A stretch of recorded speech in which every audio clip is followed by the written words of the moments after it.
तो यहाँ पे बताया गया है कि रागानुगा भक्ति के उदाहरण वृंदावन के कृष्ण के सखाओं में आसानी से देखा जाता है। तो ये वृंदावन के जो वासी हैं उनमें जो है हम देख सकते हैं। अगर हम समझना चाहते हैं कि रागात्मिका भक्ति क्या है, रागात्मिका भक्ति मतलब जो यहाँ पे वर्णन किया गया है कि परिभाषा किसी वस्तु के चिंतन में तल्लीन रहते हुए प्रेम की तीव्र इच्छा से युक्त होकर उस वस्तु के लिए स्वतः स्फूर्त आकर्षण के रूप में की है। तो ये एक्चुअली रागानुगा भक्ति समझने के लिए जरूरी है कि रागात्मिका भक्ति की परिभाषा क्या है। रागात्मिका भक्ति जो है वृंदावन के जो वासी है, ब्रिजवासी जो है, उनमें पाया जाता है। तो इसीलिए ये व्यक्तियों में को भक्ति की विषय में कुछ भी नहीं सीखना पड़ता। वे पहले से ही समस्त विधि विधानों में कुशल होते हैं और उन्हें भगवान की रागानुगा भक्ति प्राप्त हो चुकी रहती है। तो उनमें ऑलरेडी जो है उनके लिए कुछ जो स्वयं स्फुरित रहता है। उदाहरणार्थ कृष्ण के साथ खेलने वाले ग्वाल बालों को उनके साथ खेलना किसी तपस्या या योग के अभ्यास द्वारा नहीं सीखना पड़ता है। वो अपने आप जो है उनके अंदर जो ये भक्ति है उनके अंदर स्फुरित है। वे अपने पूर्व जन्म में समस्त विधि विधानों की परीक्षाएं उत्तीर्ण कर चुके रहते हैं। फलतः उन्हें कृष्ण के प्रिय मित्रों के रूप में उनकी प्रत्यक्ष संगति प्राप्त होती है। तो ये उनमें पहले से ही रहता है, उनको उसको डेवलप करने की ज़रूरत नहीं है। तो ये स्पॉन्टेनियस है। वे उनको जो है किसी विधि विधान के द्वारा या कुछ तपस्या या योग के द्वारा उनको इस जो है इस भक्ति को तक पहुंचने के लिए कुछ करना नहीं होता है, वो स्वयं। इसीलिए उसको जो है हम ब्रिज वासियों में देखते हैं, जैसे कि ब्रिज के ग्वाल बाल वगैरह हैं, ब्रिजवासियों में ये भक्ति देखते हैं। और एक्चुअली इसको कहते हैं रागात्मिका भक्ति। और रागानुगा भक्ति का अर्थ ये है कि राग मतलब बहुत ही तीव्र आकर्षण, और अनुगा मतलब जो जिसके तीव्र आकर्षण है उनके पद चिन्हों के ऊपर चलना, तो उसको कहते हैं रागानुगा भक्ति। जैसे कि हम रूपनुगा हम अपने आप को कहते हैं, क्योंकि हम रूप गोस्वामी के जो दिए हुए पद चिन्हों के अनुसार चलते हैं। तो इस प्रकार से ये रूपनुगा है या रागानुगा, मतलब जो जिन भक्तों को, जैसे कि ब्रिजवासी, ब्रिज के जो रागात्मिका भक्ति कहलाते हैं, क्योंकि उनके अंदर रागात्मिका भक्ति होती है। और हम रागानुगा है क्योंकि हम उनके, ये जो ब्रिज के जो वासी है उनके पद चिन्हों के ऊपर चलते हैं। तो उसको जो है हम अपने जो भक्त इस प्रकार से भक्ति करते हैं उनको रागानुगा कहलाता है। तो रागानुगा को समझने के लिए हमें रागात्मिका भक्त कौन है वे जानना जरूर है, जो यहाँ पे वर्णन किया गया है कि ब्रिज के जो वासी हैं उनमें ये जो है भक्ति और उनके पद चिन्हों के अनुसार चलना, उसको रागानुगा भक्ति कहते हैं। So that is clear. So यहाँ पे उनकी परिभाषा दी गई है। जो भगवान में इतने तल्लीन रहते हैं और प्रेम की तीव्र इच्छा जो हम ब्रिज में पाते हैं, ब्रिज के वासियों में पाते हैं। और रागानुगा भक्ति ऐसे दो प्रकार के हैं। तो पहला तो रागानुगा भक्ति का परिभाषा बताया गया है। दूसरा है कि रागानुगा भक्ति के दो प्रकार हैं। वो एक है काम रूप और दूसरा है संबंध रूप। काम रूप या इंद्रिय रूप या संबंध रूप। तो ये यहाँ पे वर्णन किया गया है कि रागानुगा भक्ति के दो प्रकार।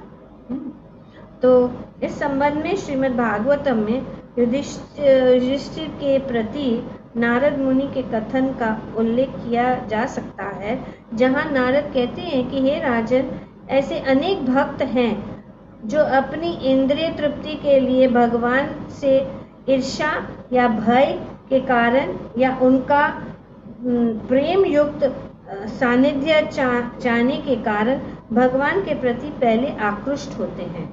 तो भगवान के प्रति आकृष्ट होने के लिए यहाँ पे अनेक जो है रास्ते बताए हैं कि अनेक प्रकार के भक्त चाहे वे इंद्र तृप्ति के लिए या भगवान से ईर्ष्या या भय के कारण वे जो है भगवान के सानिध्य चाहते हैं और अंततः ये आकर्षण भौतिक कल्मश से रहित हो जाते हैं और पूजा करने वाले में धीरे धीरे आध्यात्मिक प्रेम विकसित होने लगता है, जिससे उन्हें शुद्ध भक्ति द्वारा अभिलिपित जीवन का लक्ष्य प्राप्त होता है।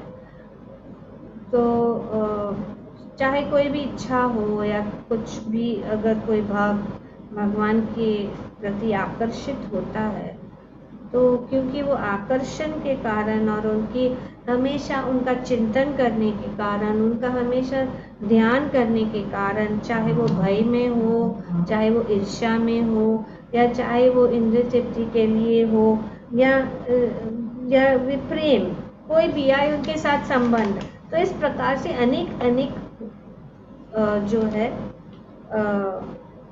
कारण होते हैं जिससे वे भगवान के पास आना चाहते हैं। तो पहला है बताया गया है कि इंद्रिय आकर्षण के कारण रागानुगा प्रेम का उदाहरण गोपियों को माना जाता है, या काम जो है इसको कहते हैं काम रूपा गोपियाँ जो है उदाहरण है।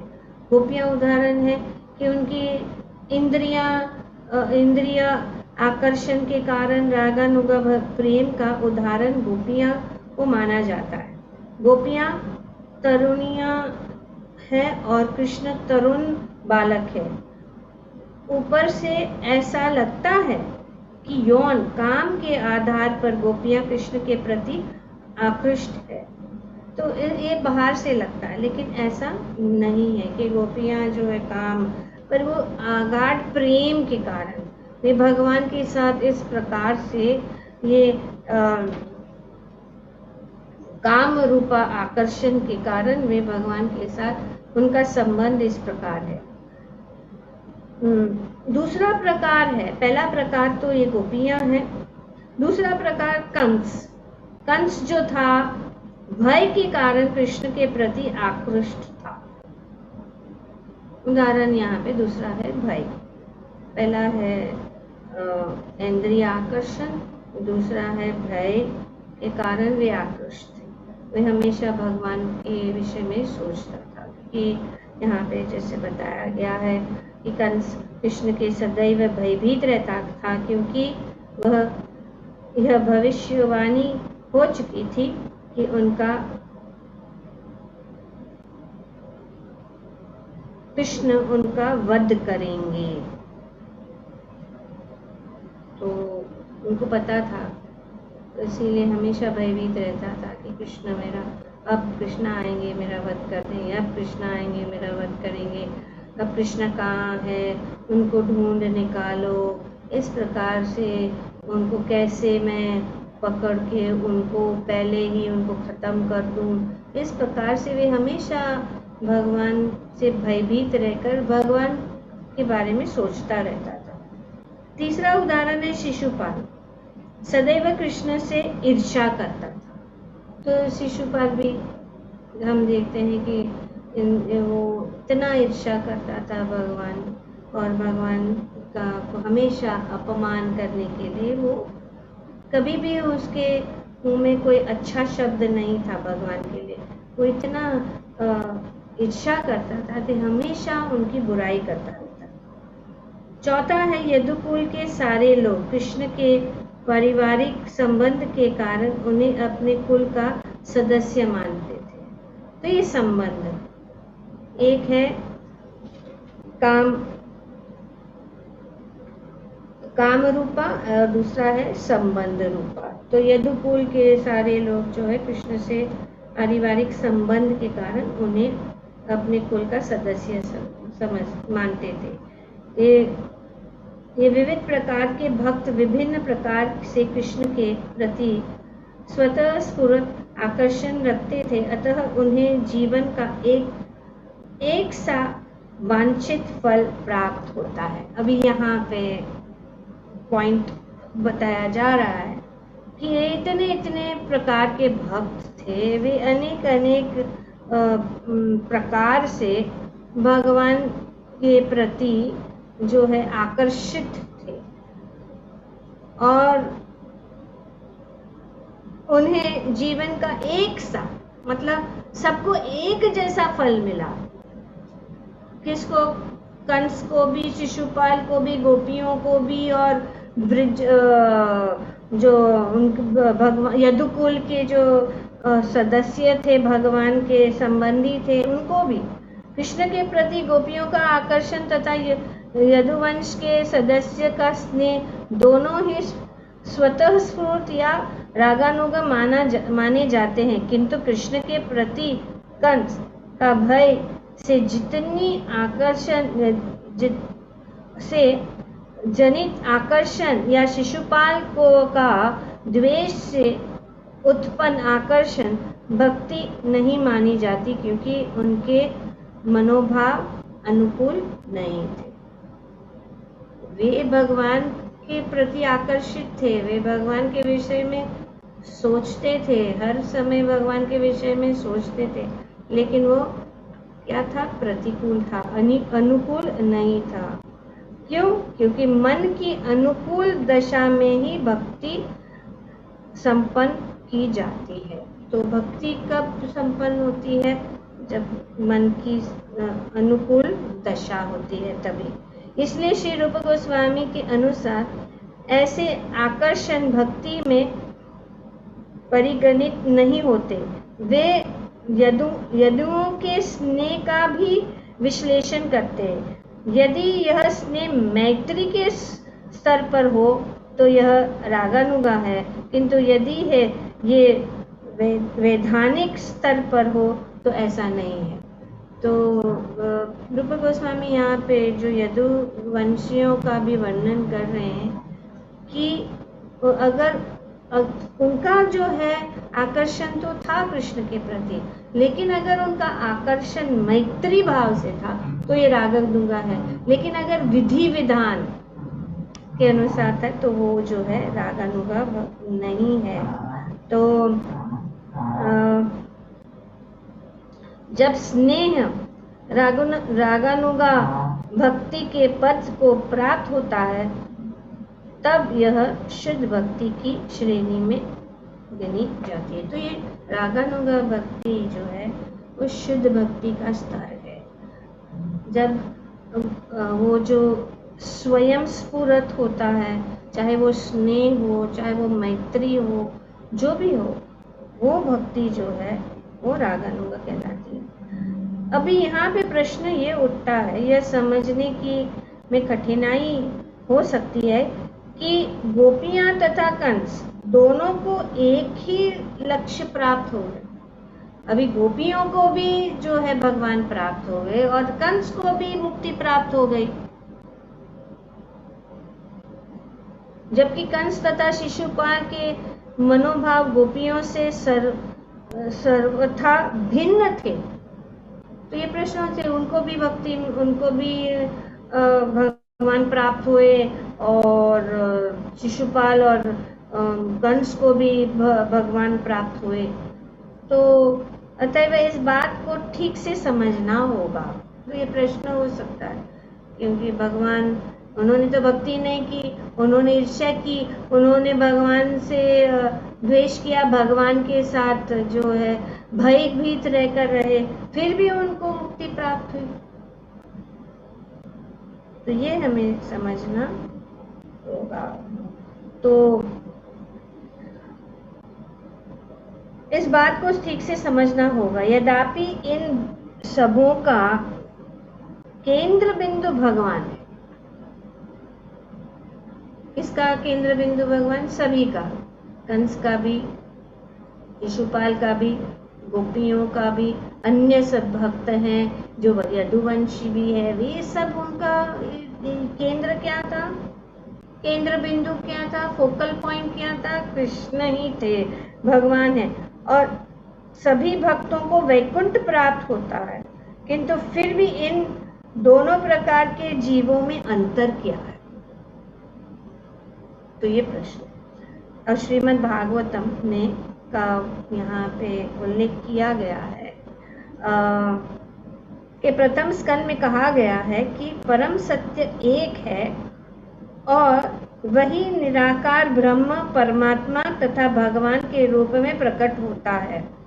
यह एक आध्यात्मिक अंतर है। परम सत्य जो है 3 स्तरों में, जैसे कि श्रीमद् भागवतम में बताया गया है कि वदन्ति तत्त्वमिदं तत्त्वं यत् ज्ञानम् अव्ययम् ब्रह्मेति परमात्मेति भगवानिति सभ्यते। तो ये 3 स्तर है और वे सब जो है भगवान, जैसे कि यहाँ बताया गया है कि ये तीनों जो है ये एक है। प्रथम भागवतम में बताया कि परम सत्य एक है और वह निराकार ब्रह्म परमात्मा तथा भगवान के रूप में प्रकट होते हैं। तो भगवान को समझने के लिए या भगवान के साथ संबंध जोड़ने के लिए अनेक अनेक स्तर है। यह एक आध्यात्मिक अंतर है। यद्यपि ब्रह्म परमात्मा और भगवान एक ही परम सत्य है, एक ही परम सत्य है, अंतर नहीं है, किंतु कंस या शिशुपाल जैसे भक्तों को केवल ब्रह्म तेज ही प्राप्त हो सका। तो कहाँ तक पहुंचे? भगवान वे मुक्त हो गए। ब्रह्म तेज में भी पहुंचना वे बहुत बड़ी बात है। जो बड़े बड़े योगी जो है इतनी तपस्या करते हैं, इतना ध्यान करते हैं और फिर जाके वो ब्रह्म सुख ब्रह्मानंद को प्राप्त करते हैं। अंतर यस माता जी उसे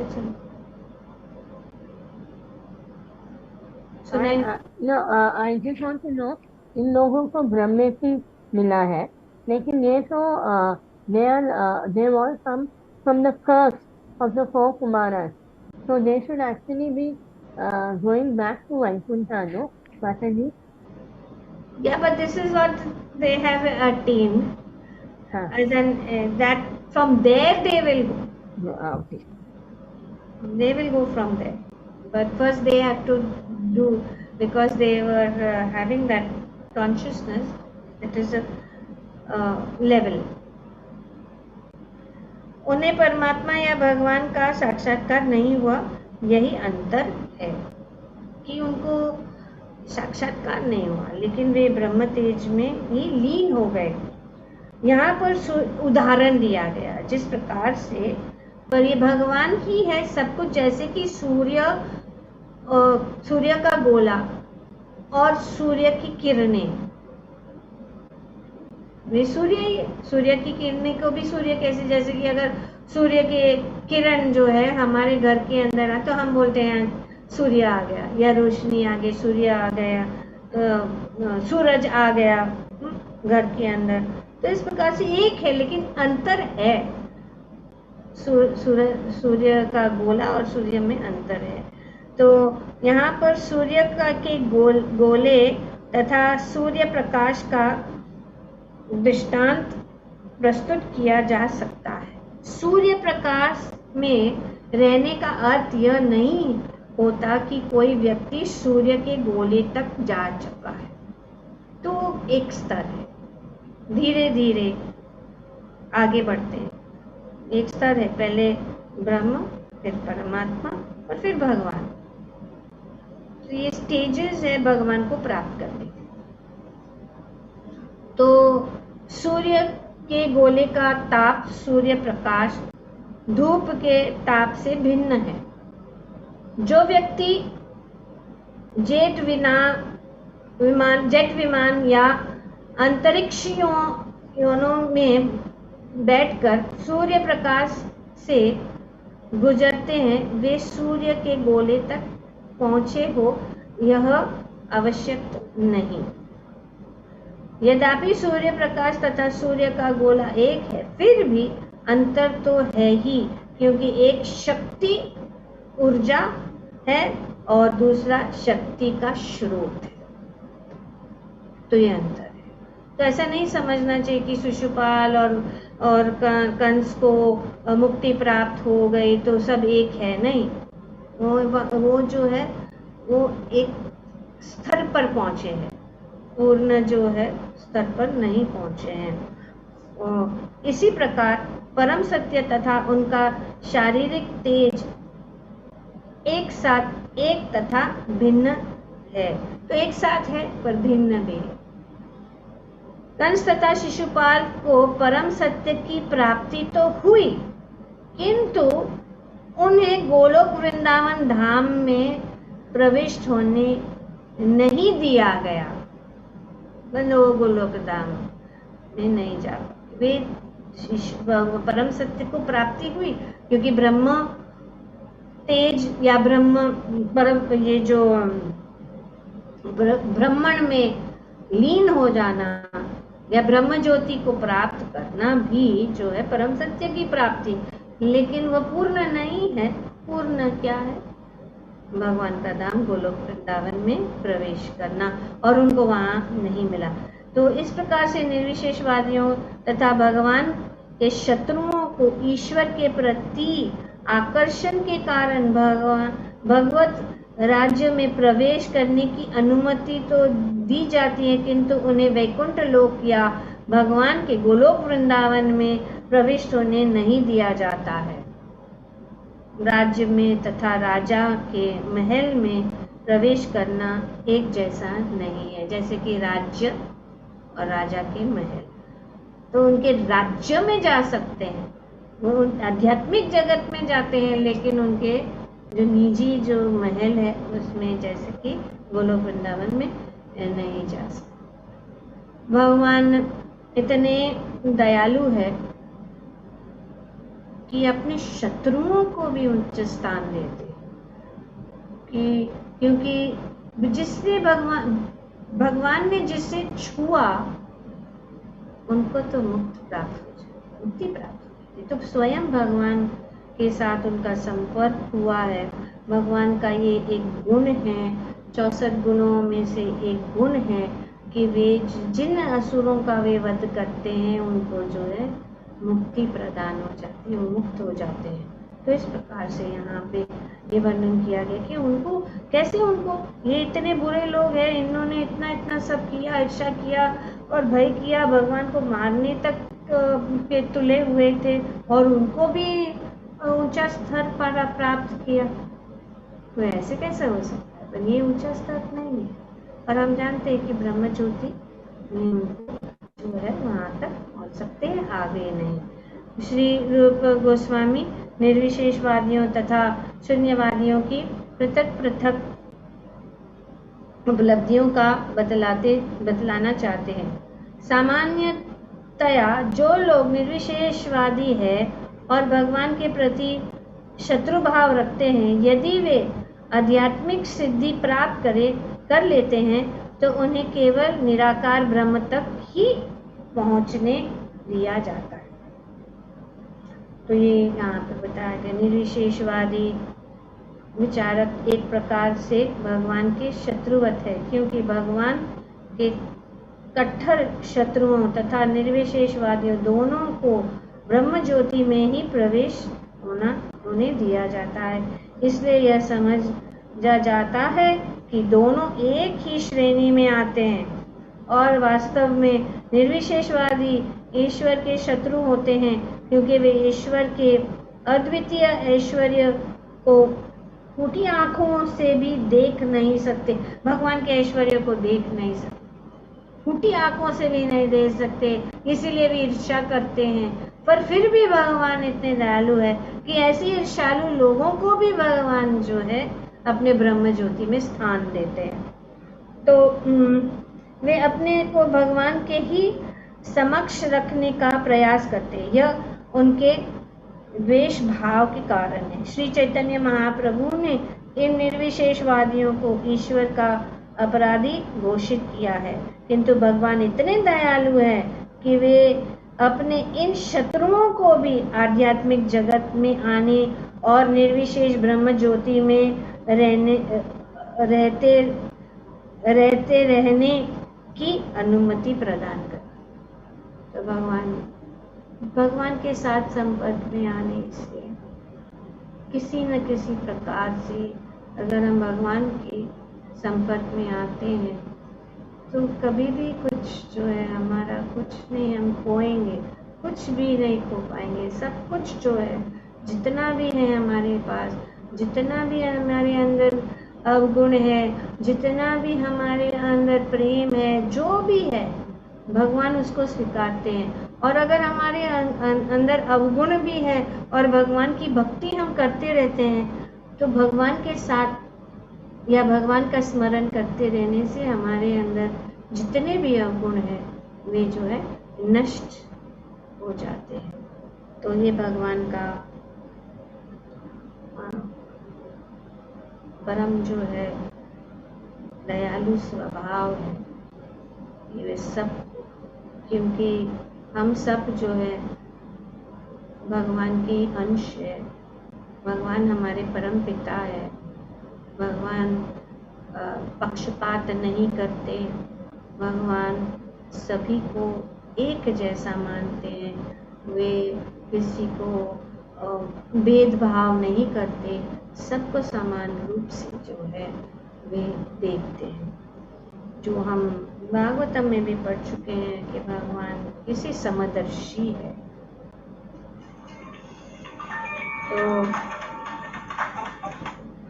कभी कभी कोई निर्विशेषवादी अपने को क्रमशः भगवान के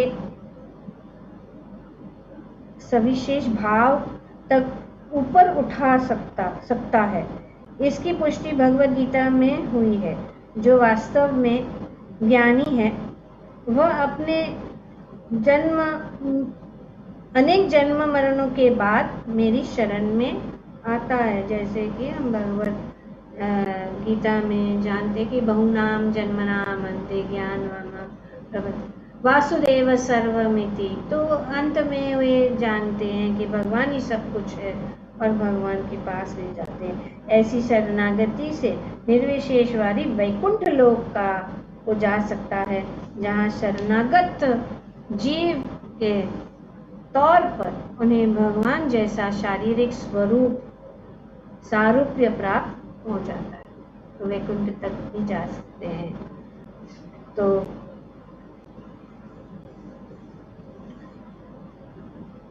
ब्रह्मांड पुराण में कहा गया है, जिन लोगों को की भौतिक कल्मश से मुक्ति हो चुकी है, जो असुर है और जिनका वध भगवान द्वारा होता है, वे ब्रह्म भाव में तल्लीन होकर ब्रह्म ज्योति के आकाश में वास करते हैं। तो यहाँ पे फिर से अनेक पुराणों का उदाहरण भी रूप गोस्वामी देते हैं कि किस प्रकार से भगवान के वध, चाहे वो असुर है, वे भी उनको भी जो है ब्रह्म ज्योति में स्थान दिया जाता है।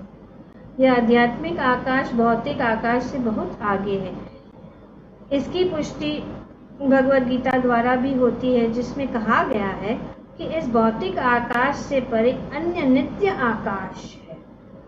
तो भगवान भगवद गीता में भी बताते हैं और हम जानते हैं और हम पढ़ भी चुके हैं भगवद गीता में कि किस प्रकार से भगवान का धाम है, परम धाम का वर्णन किया गया है कि न तद भाषयते सूर्यो न शशांको न पावक यद गत्वा न निवर्तन्ते तद धाम परमम मम। भगवान का धाम जो है वो सभी ये इन सब जो ब्रह्म तेज वगैरह से आगे है, उनका खुद का धाम है वो। यह भगवद गीता में बताया कि भौतिक आकाश से परे अन्य नित्य आकाश है।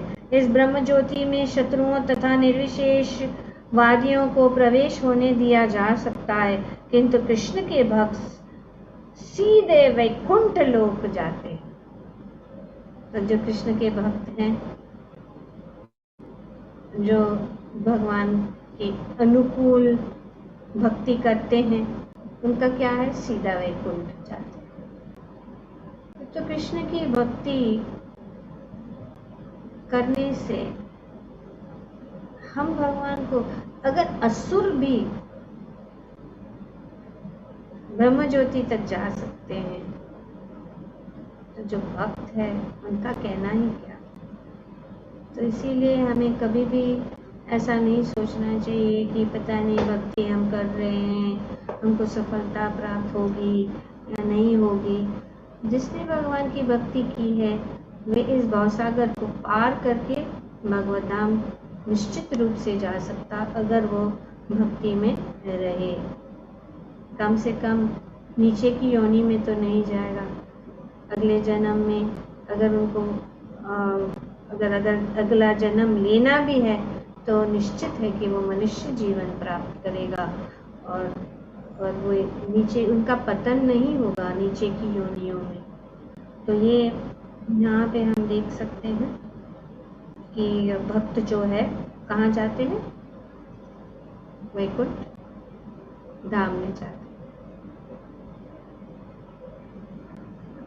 क्योंकि शुद्ध भक्तों में भगवान के प्रति रागानुग प्रेम विकसित रहता है, अतएव उन्हें भगवान के सानिध्य में आध्यात्मिक आनंद का भोग करने के लिए वैकुंठ में प्रवेश करने दिया जाता है। तो दूसरा प्रमाण भी यहाँ पे श्रीमद् भागवत से दिया गया है, जो वेद, साक्षात वेद। हमें नहीं सोचना चाहिए कि वेद मतलब ग्रंथ है, वो तो है ही, लेकिन वेद या सब कुछ जो आध्यात्मिक चीजें हैं, जो आध्यात्मिक जगत में जो कुछ चीजें, उनका मूर्तिमान स्वरूप रहता है। तो वेदों का भी मूर्तिमान स्वरूप रहता है, उनका फॉर्म है। वे साक्षात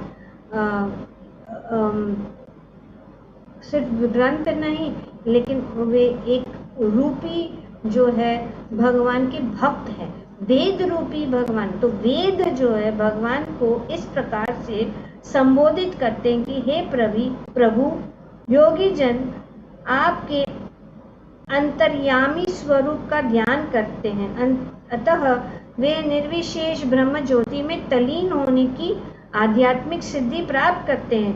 जो लोग आपके शत्रु मानते हैं वे बिना ध्यान किए ही वही सिद्धि पाते हैं। तो वेद भी यही कहते हैं कि आपके जो इतने महान भक्त है या जो निर्विशेषवादी लोग हैं, वे कितना जो है ध्यान करके और ज्ञान के प्राप्ति से आपको प्राप्त करते हैं, लेकिन आपके शत्रु भी बिना ध्यान किए ही वही सिद्धि प्राप्त करते हैं। आपके स्पर्श जैसे हाथों, सर्प जैसे हाथों का आलिंगन करने वाली तथा काम वासना से पूरित गोपियों ने भी वही सिद्धि प्राप्त की।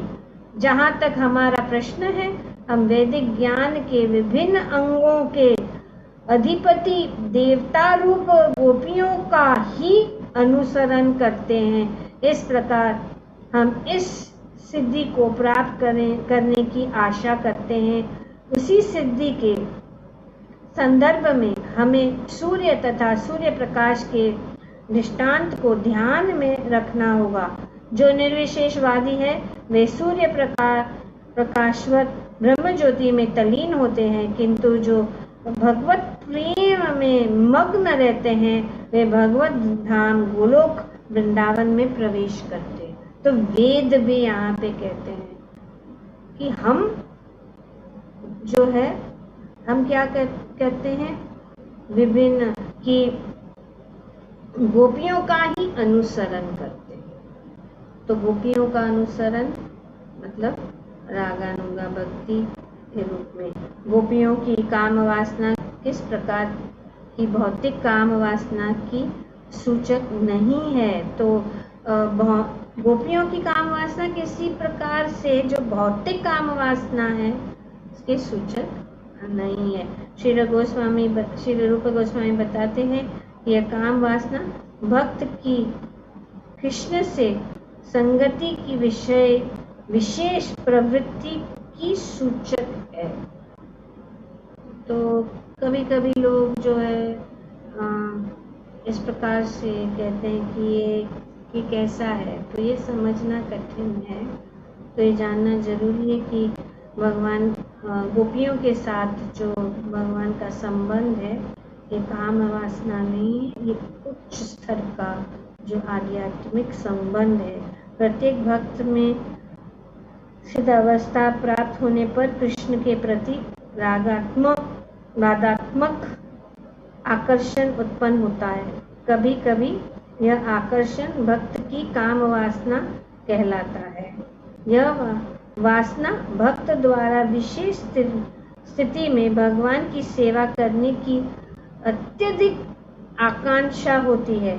ऐसी आकांक्षा भगवान से भोग करने की आकांक्षा लग सकती है, किंतु यह वस्तुतः उस स्थिति में भगवान की सेवा करने का ही प्रयास होता है। अगर ये काम वासना भी है, काम वासना के द्वारा भी अगर भगवान के साथ संबंध जोड़ा जाता है तो उसे भौतिक काम वासना के रूप में हमें नहीं देखना चाहिए।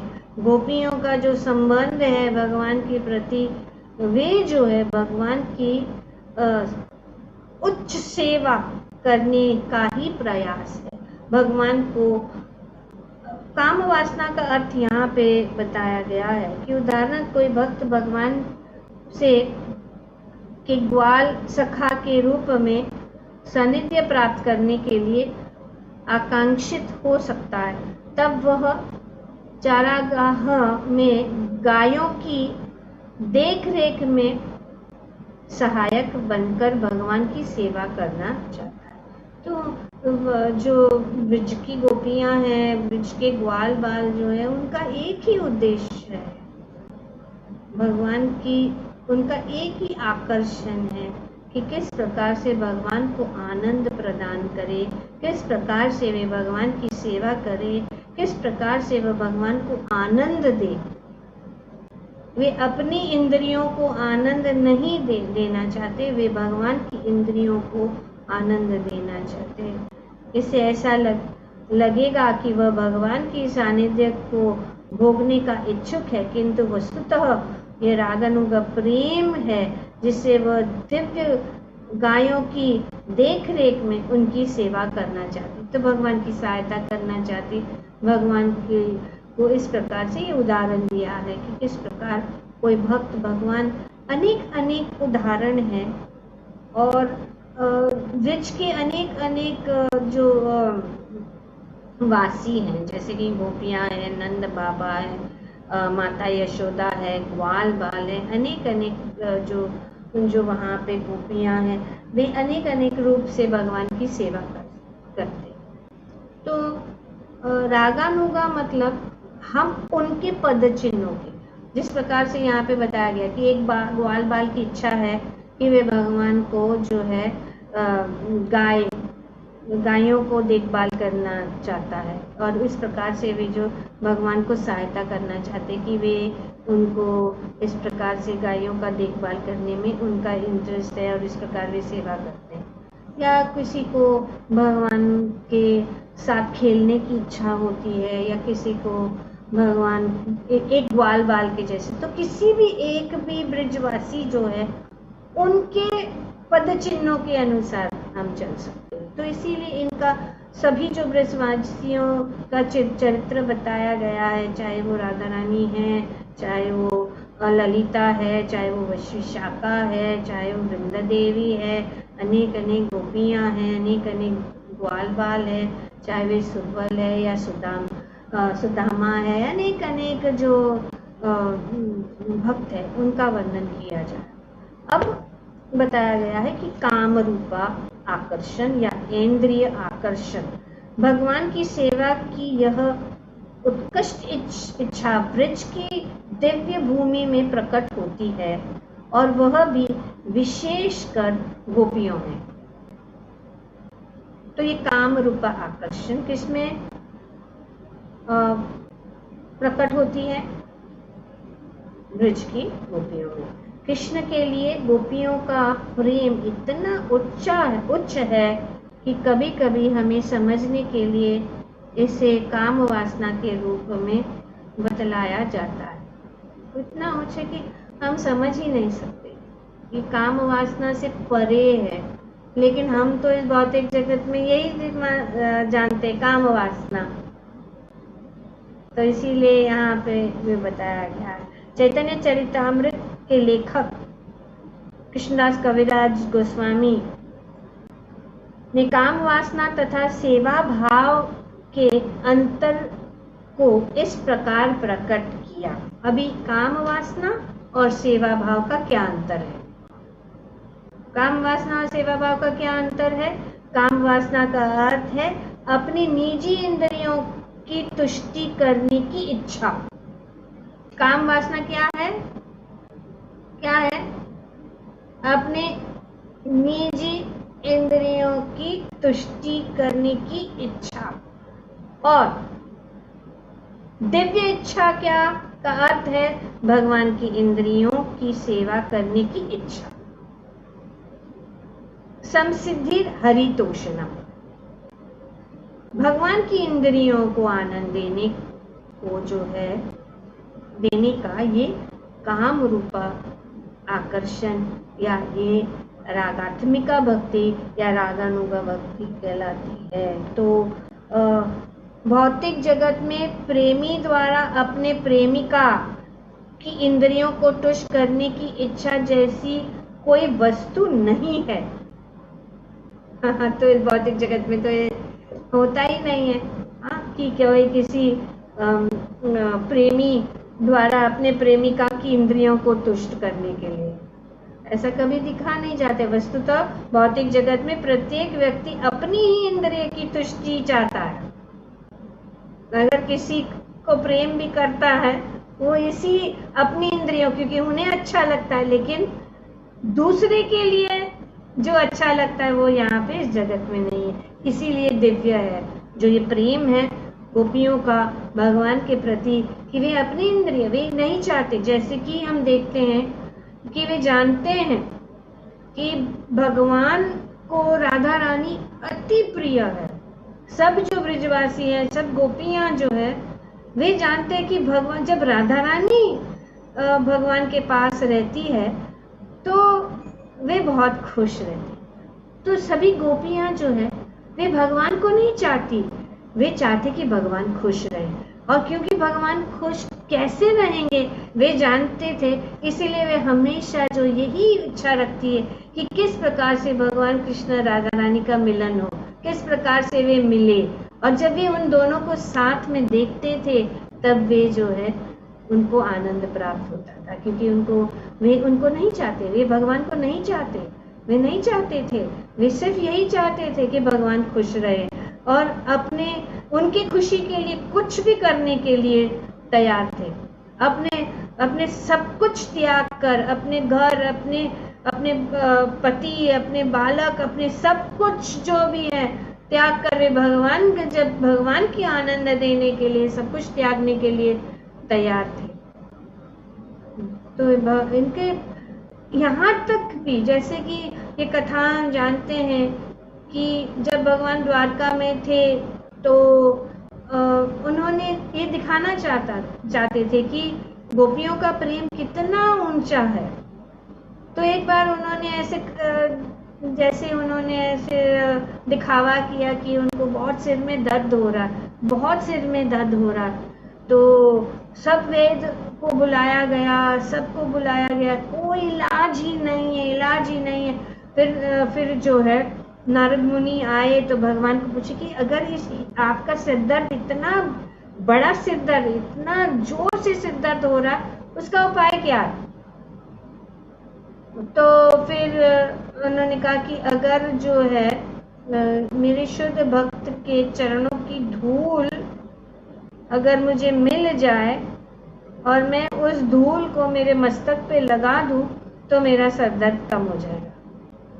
तो फिर नारद मुनि, तो सब लोग उनके ऊपर देखने लगे, अरे नारद मुनि के चरण तो वही है, चलो नारद मुनि के चरण की धूल लेते। तो नारद मुनि भागने लगा, नहीं नहीं नहीं नहीं, मुझे नरक में नहीं जाना है, मेरे चरण की धूल अगर भगवान के सिर के ऊपर जाएगी तो फिर तो इस प्रकार से इतने सारे भक्त, सब जो उनकी रानियां थी, जितने भी जब बड़े बड़े भक्त थे, सबके पास फिर नारद मुनि भागे, पूछने लगे कि व्रज की धूल दो, आपकी चरण की धूल दो, आपकी चरण की धूल दो, पर कोई भी तैयार नहीं था। तो अंत में जब वृंदावन पहुंचे तब जो है गोपियां ने देखा कि ढूंढ रहे हैं, क्या हुआ, क्या बात है, क्या चाहते। तो उन्होंने कहा भगवान को बहुत सर दर्द हो रहा है। तो उन्होंने कहा, एक्चुअली भगवान ने ही कहा उनको कि जाओ और गोपियों को बोलो, उनकी धूल वो देंगे, तो उनको पूछो। तो उन्होंने कहा कि इस प्रकार है, आप देंगे क्या? तो भगवान का सर दर्द, उन्होंने बोला, अरे जितना भी चाहे धूल, हमारे चरणों की जितनी भी धूल चाहे आप ले लो। तो उन्होंने कहा, अरे आप पता नहीं है, वे परम ब्रह्म है, वे परम भगवान है, आपके चरणों की धूल उनके सिर के ऊपर कैसे हो सकता है? आप नरक में जाएंगे। बोले, हम तो नरक में जाने के लिए तैयार है, लेकिन हमारे भगवान के सर दर्द जो है ठीक हो जाने चाहिए।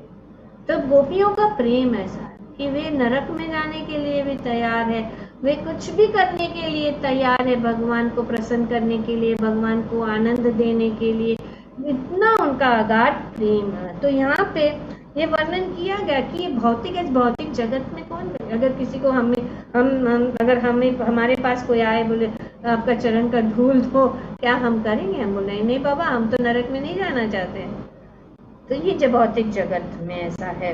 वस्तुतः भौतिक जगत में प्रत्येक व्यक्ति अपने ही इंद्रियों की तुष्टि चाहता है, किंतु गोपियां थी जो वे भगवान की इंद्रियों की तुष्टि करने की अतिरिक्त और कुछ भी नहीं चाहती थी, बस यही चाहती, वे भगवान भी नहीं चाहते, वे सिर्फ भगवान को खुश, भगवान को आनंद प्रदान करने के लिए।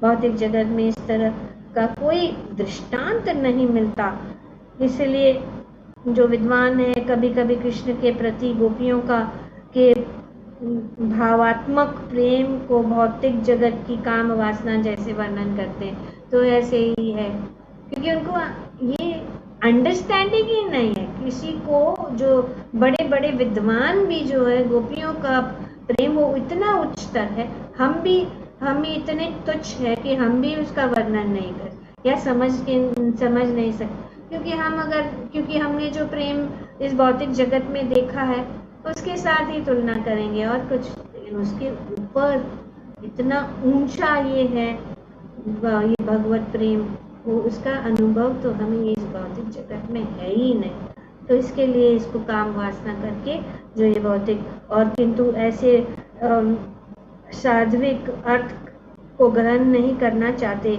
या तो दिव्य स्थिति को समझने के प्रयास की ऐसी विधि है। तो किस प्रकार से गोपियों का प्रेम दिव्य है, गोपियों के प्रेम निश्चित ही भौतिक काम वासना नहीं है। ये उदाहरण यहाँ पे दिया गया, उद्धव जैसे महान भक्त भगवान के पास परम प्रिय मित्र है और वे सभी गोपियों के पद चिन्हों का अनुसरण करने की कामना रखते हैं। स्वयं उद्धव यह उदाहरण लिया है। अतः कृष्ण के प्रति गोपियों का प्रेम निश्चित ही भौतिक काम वासना नहीं है, अन्यथा उद्धव क्यों उनके चरण कम उनके चरण चिन्ह पर चलना चाहते हैं। दूसरा दृष्टांत स्वयं चैतन्य महाप्रभु, श्री चैतन्य महाप्रभु उदाहरण है, उद्धव उदाहरण है कि वे किस प्रकार से गोपियों के पद चिन्हों के अनुसार चलना चाहते हैं। सामान्य स्तर पर संन्यास स्वीकार कर लेने के बाद श्री चैतन्य महाप्रभु स्त्रियों के सानिध्य से दूर रहते थे। ये तो भी उन्होंने यह शिक्षा दी कि गोपियों की श्री चैतन्य महाप्रभु जब उन्होंने संन्यास लिया तो स्त्रियों के सानिध्य से दूर रहते थे, और यही श्री चैतन्य महाप्रभु उन्होंने शिक्षा दी कि गोपियों ने जिस विधि से कृष्ण की पूजा की उसे बढ़कर कोई अन्य विधि नहीं है। उन्होंने इस प्रकार से शिक्षा दी। इस तरह श्री चैतन्य महाप्रभु तक ने काम वासना के प्रेरित गोपियों द्वारा कृष्ण की पूजा विधि की अत्यंत प्रशंसा की। इसका यह अर्थ हुआ कि यद्यपि कृष्ण के प्रति गोपियों का आकर्षण काममय प्रतीत होता है, किंतु यह रंच मात्र भी भौतिक नहीं है। गोपियों का प्रेम भौतिक नहीं है। हमें ऐसा नहीं सोचना चाहिए कि एक स्त्री और पुरुष के बीच में जो प्रेम है वो है। इसका यही अर्थ हुआ कि यद्यपि कृष्ण के प्रति गोपियों का आकर्षण काम वासना प्रति होता है, किंतु यह रंच मात्र भी भौतिक नहीं है। दिव्य पद पर प्राप्त हुए बिना कृष्ण एवं गोपियों के संबंध को समझ पाना अत्यंत कठिन है। तो ये गोपियों का प्रेम भगवान के प्रति हम नहीं समझ सकते जब तक हम जो है उच्च स्तर पर नहीं पहुंचते। तो इनको समझना, क्योंकि यह तरुण तथा तरुणियों के सामान्य व्यवहार सा प्रतीत होता है, क्योंकि ये सामान्य व्यवहार एक दो प्रेमी के बीच में जो व्यवहार है, इसलिए कभी कभी ऐसे भौतिक जगत का सामान्य काम व्यापार समझ लिया जाता है। दुर्भाग्यवश जो लोग कृष्ण तथा गोपियों के प्रेम व्यवहार की दिव्य प्रकृति को नहीं समझ पाते, वे कृष्ण गोपी प्रेम व्यवहार को संसारी व्यापार मान बैठते हैं। इसलिए कभी कभी वे आधुनिक शैली में उनके अत्यंत कामुक चित्र बनाते हैं। तो इसीलिए हम देखते हैं चित्र हमेशा बनाते हैं राधा और कृष्ण और गोपियाँ, और कभी कभी कैसे बहुत नज़दीकी में, और जैसे वे एक आलिंगन कर रहे हैं, और जो इस व्यवहार जैसे कि भौतिक जगत में। तो इसीलिए ऐसे जो है चित्र को ज़्यादा हमें नहीं रखना है।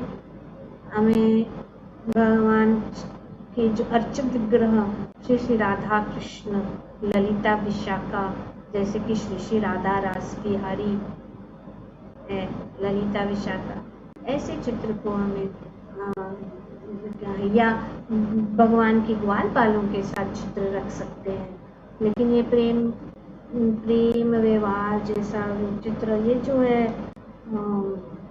सांसारी लोग जो है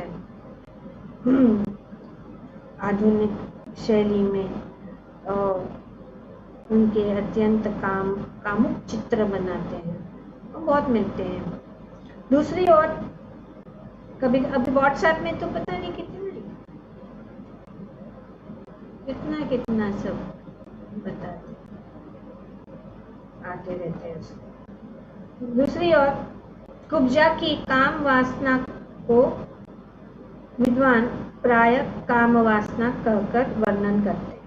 कुब्जा कुबड़ी थी और कृष्ण के प्रेम में भाव विलंब रहती थी, किंतु कृष्ण ने के लिए उनकी आकांक्षा प्राय संसारी थी, अतएव उनके प्रेम की तुलना गोपियों के प्रेम से नहीं की जा सकती। तो प्रेम काम वासना थी, कुब्जा को भी जो है काम भाव से भगवान को प्राप्त करना चाहती थी, पर उनका जो है प्रेम या उनका संबंध, उनकी प्रेम की तुलना गोपियों के प्रेम से नहीं की जा सकती। कृष्ण के प्रति उनकी रति काम प्राय, अर्थात कृष्ण के प्रति गोपियों के प्रेम जैसी कही जाती, जैसी थी वैसी नहीं थी। तो यहाँ पे इस प्रकार से इस रागानुगा भक्ति का वर्णन किया जा रहा है। और अगले अध्याय में भी आगे जो है संबंध रूपा भक्ति, जैसे कि अभी काम रूपा आकर्षण का वर्णन किया गया, क्योंकि ओके सो लेट अब हम थोड़ा प्रश्न से आप लोग को प्रश्न करेंगे। तो रागानुगा भक्ति की परिभाषा क्या है, कौन बताएगा?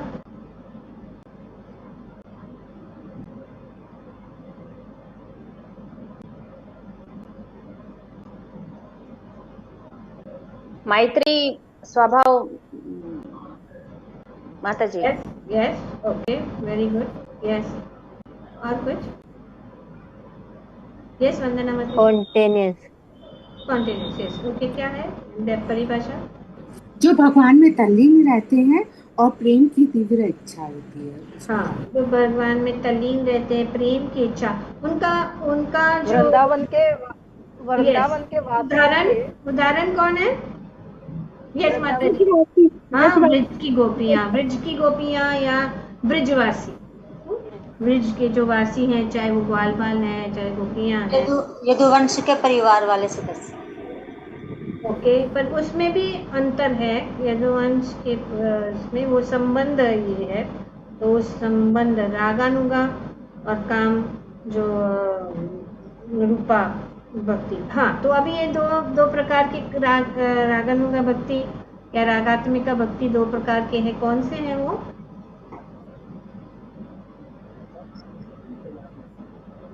दो प्रकार के हैं। One is sensual and the other is on relationship. Okay, very good. Sensual means kama rupa and the other is relationship, so संबंध रूपा, संबंध रूप और काम रूप। तो ये दो प्रकार के जो है। अब अभी प्रश्न ये उठता है, तो इसकी चर्चा करें कि प्रश्न ये उठता है कि कंस और ये शिशुपाल और गोपियां और यदुवंशी और ये सब जो है, उन्होंने भी जो है भगवत प्राप्ति की, तो क्या अंतर है?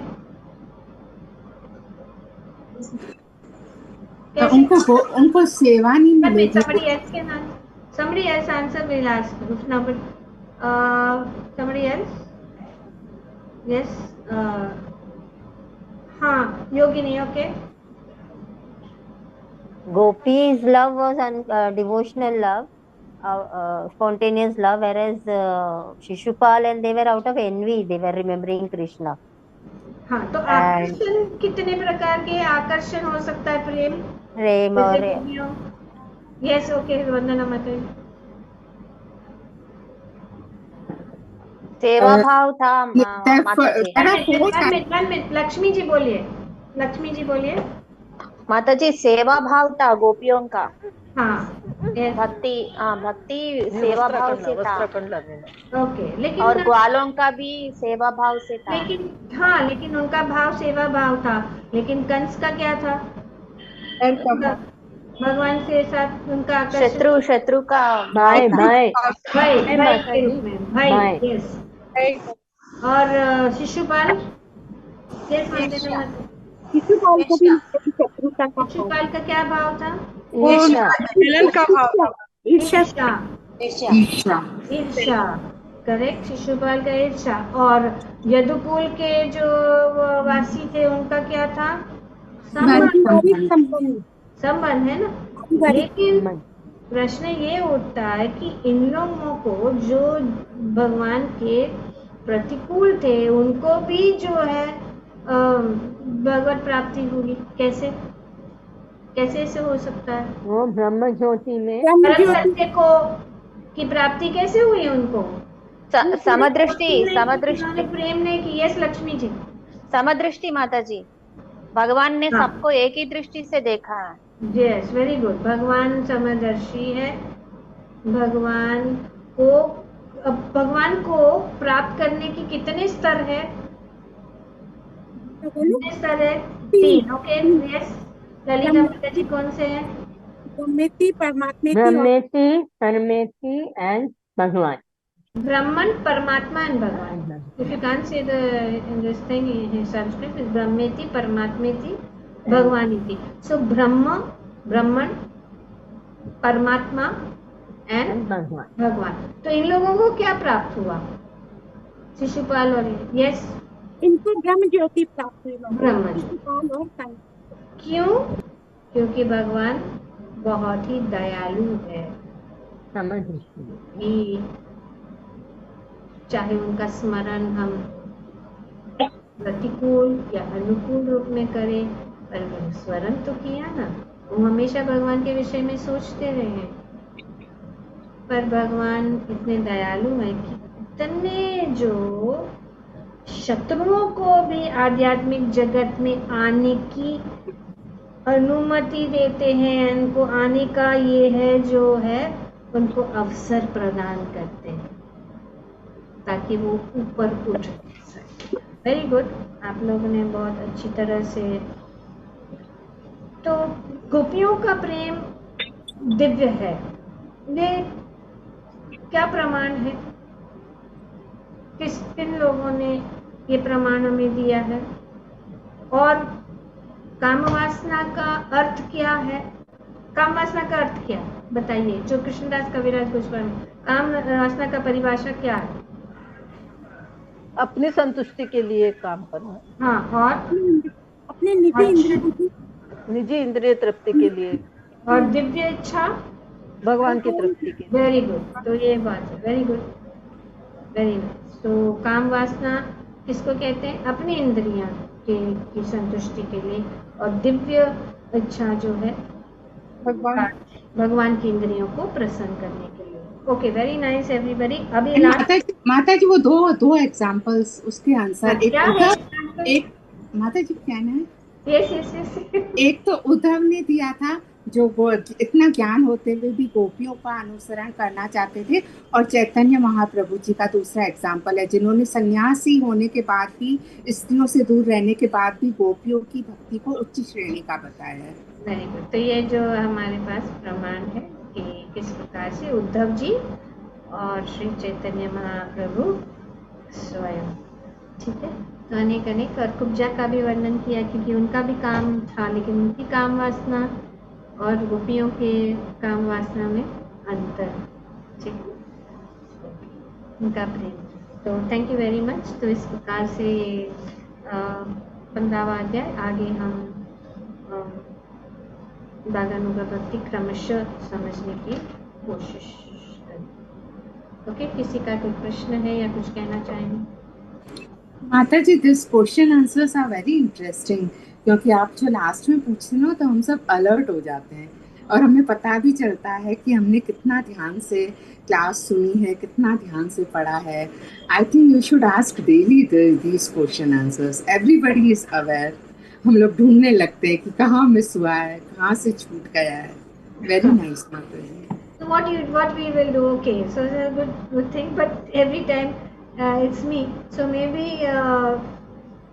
to make the learning in more interesting, sorry Hindi में बोलती, ये हमारा शिक्षण को और भी जो है गहरा बनाने के लिए ऐसे करेंगे कि हर अध्याय के बाद में प्रश्न उत्तर हम करेंगे। तो आप लोग ध्यान से सुनिएगा, ध्यान से पढ़िए और फिर प्रश्न उत्तर होगा। तो प्रश्न पूछे जाएंगे और आप लोग उत्तर तो जो भी बताया जा रहा है उसमें से ही, जो भी हम पढ़ रहे हैं उसमें से ही, वो बाहर का कुछ है नहीं। और तो ऐसे करेंगे कि आप लोग ही क्वेश्चंस पूछिए, तो टर्न बाय टर्न तो अभी वंदना माता जी आपने शुरू किया, आपको अच्छा लग रहा है, तो कल जो है, कल का जो अध्याय का प्रश्न आप तैयार कीजिए और आप लोगों को पूछिए। इसी प्रकार से दूसरे दिन किसी और को, जैसे कि दूसरे दिन ललिता माता जी या नीला माता जी, सब लोग जो है प्रश्न पूछेंगे सबको। तो जब क्लास चलू, पर प्रश्न कैसे होने चाहिए जो संबंधित है, ओके, ये जो पढ़ रहे हैं उस